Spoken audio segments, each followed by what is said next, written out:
Hello दोस्तों, आपके अपने प्यारे से यूट्यूब चैनल ब्रांच बस्ती पे मैं स्वागत करता हूं। मैं डीके एक बार फिर से। जैसा कि आज कक्षा 10 की क्लास में वास्तविक संख्याओं यानी रियल नंबर्स अध्याय 1 के बारे में जानेंगे। तो जो यहाँ पे प्रमेय बताई गई, यूक्लिड विभाजन एल्गोरिथम प्रमेय, आज इसके बारे में पूरा डिटेल जानेंगे और अगली क्लास में मनोहर रे के सारे सवाल यानी पहली प्रश्नावली 1A से सीखेंगे। मनोहर रे की किताब से, स्वरूप शर्मा की किताब से पढ़ रहे हैं। ठीक है, तो आज समझेंगे हम लोग केवल प्रमेय के बारे में जानेंगे, प्रमेय होती क्या। ठीक है, तो प्रमेय कौन सी है? यूक्लिड विभाजन एल्गोरिथम प्रमेय। इस प्रमेय के बारे में जानेंगे, इससे संबंधित सारे सवाल भी सीखेंगे।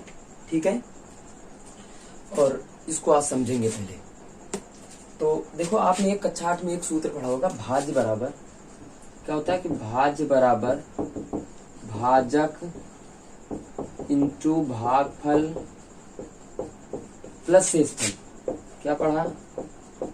प्लस शेषफल। ये आपने प्रमेय पढ़ी होगी। ठीक है, अब यहां से लिखते हैं क्या होता है। आ जाइएगा यहां से भी। हाँ, भाज्य बराबर ये आपका भाज्य, ये आपका बेटा भाजक है। ठीक है, ये आपका आता है भागफल और डॉट डॉट डॉट प्लस का शेषफल आता है। प्लस का आता है शेषफल। इतनी बात क्लियर हो गई। भाज्य बराबर क्या होता है? भाजक इंटू भागफल प्लस का शेषफल। ठीक है, अब देखते हैं काम करते क्या है कि इस वाले को ए मान लेते हैं, इस वाले भाग को बी मान लेते हैं, इस वाले को क्यों और इसको आर मान लेते हैं। तो आपकी प्रमेय, अब ये जो माना है, निर्देशांकित किया है, इनको एडजस्ट करा लीजिएगा आप लोग। ये आपका ए हो जाएगा, ये आपका बी हो जाएगा, B into Q plus R. ये आपकी प्रमेय बन गई। कौन सी? ये वाली। क्या बना? ए बराबर बी क्यू प्लस आर। इस प्रमेय से सारे सवाल लगेंगे। ठीक है, आ गई इतनी बात समझ में आ गई। आ गई कंडीशन समझते हैं। कंडीशन क्या कहता है कि जो आपका शेषफल होता है यानी आर का मान होता है, जीरो भी आ जाता है। आर का मान क्या होता है? जीरो भी आ जाता है और जीरो से बड़ा भी आ जाता है। जिसे कहते हैं शेषफल 1 बच गया, 2 बच गया। भाग करते हैं कि नहीं करते? जैसे मान लीजिएगा कि इतना भाग किया तो 2 चौको 8, शेषफल कितना बच गया? 1 बच गया। अगर यहां से कितना होता? 8 लिखा होता, पूरा पूरा कट जाता, जीरो आ जाता है। तो कभी कभी क्या होता है? जीरो आ जाता है, कभी कभी 1 भी आ जाता है, यानी जीरो से बड़ा भी आ जाता है। बात समझ में आ रही? 1 भी आ जाता है, जीरो भी आ जाता है। ठीक है, तो जीरो से बड़ा और जीरो के बराबर होता है।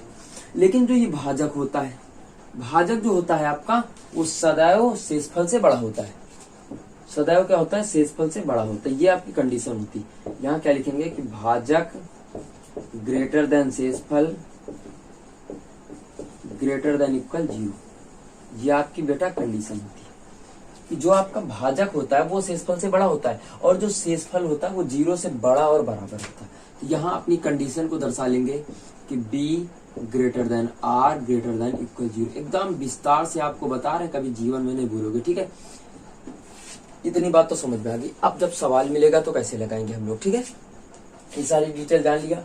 अब कोई पूछेगा तो इससे लगाएंगे कि a बराबर बी क्यू प्लस आर। ये आपकी कंडीशन होती है कि b greater than r greater than equal 0। ये होता है मान इसका। आइएगा सवाल एक जैसे मान लीजिएगा लिख दिया जाए।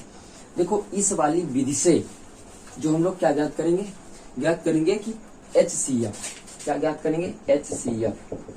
HCF हाईएस्ट कॉमन फैक्टर्स यानी मासा, जिसे हिंदी में बोलते हैं। क्या बोलते हैं? मासा। ठीक है, LCM लोवेस्ट कॉमन मल्टीप्लाई यानी क्या बोलते हैं? लासा।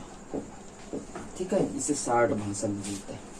तो इस वाली विधि से हम लोग केवल मासा सीखेंगे। जैसा कि पिछली क्लास में हम लोगों ने सीखा कि गुणनखंड विधि से सीखा था।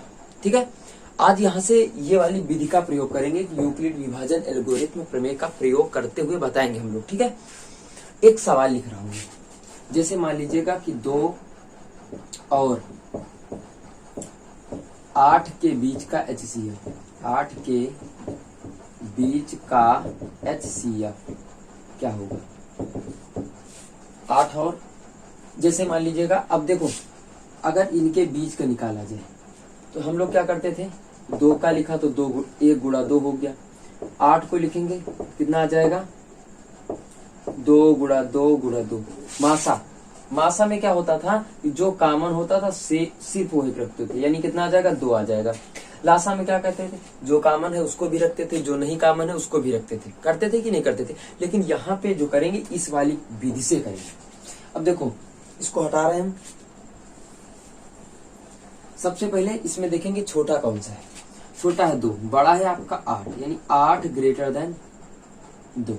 अब 8 को 2 से भाग कराएंगे। क्या करेंगे, 8 को 2 से भाग कराएंगे तो यहां लिखेंगे 2, यहां लिखेंगे 8। ठीक, भाग करेंगे, 2 चौको 8, पूरा पूरा कट गया।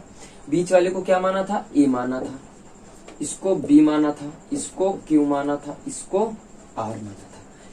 यहाँ आपके सामने लिखा है तो बार बार नहीं लिखेंगे, और जब नहीं लिखा होता तो लिखते कि यूक्लिड विभाजन एल्गोरिथम प्रमेय से। अब देखो ए आपका कितना है, ए आपका 8 है बेटा, बराबर बी आपका कितना है 2, इंटू क्यू कितना है 4, प्लस आर का मान 0। ये प्रक्रिया बोलोगे चलेगी कहां तक, कब तक चलेगी, जब तक आर का मान 0 नहीं हो जाता। जब तक आर का मान 0 नहीं हो जाता, जब आपका आर का मान 0 हो जाएगा तो उसी जगह पे प्रक्रिया क्लोज कर देंगे हम लोग। आपका उत्तर कौन देता है, उत्तर आपका भाजक उत्तर देता है। ये आपका क्या है, आंसर। जो आपका भाजक है वो आपका उत्तर है बेटा। ओके, आगे बात समझ। यहां से भाजक देखते हैं 2 है, भाजक कितना 2, तो आप क्या लिखेंगे 2 और 8 ऐसे लगा लेंगे, HCF कर देंगे, यहाँ पे 2 लिख देंगे।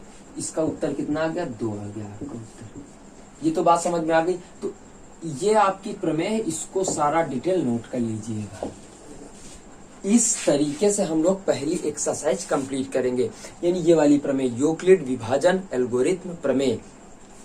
इससे संबंधित सारे सवाल यानी हर्षरूप शर्मा मनोहरी की किताब से सारे सवाल होंगे। और अगर आप लोगों को कोई सवाल फंसता है तो तुरंत कमेंट करके बताइएगा, पूछिएगा, हम तुरंत बताने का प्रयास करेंगे।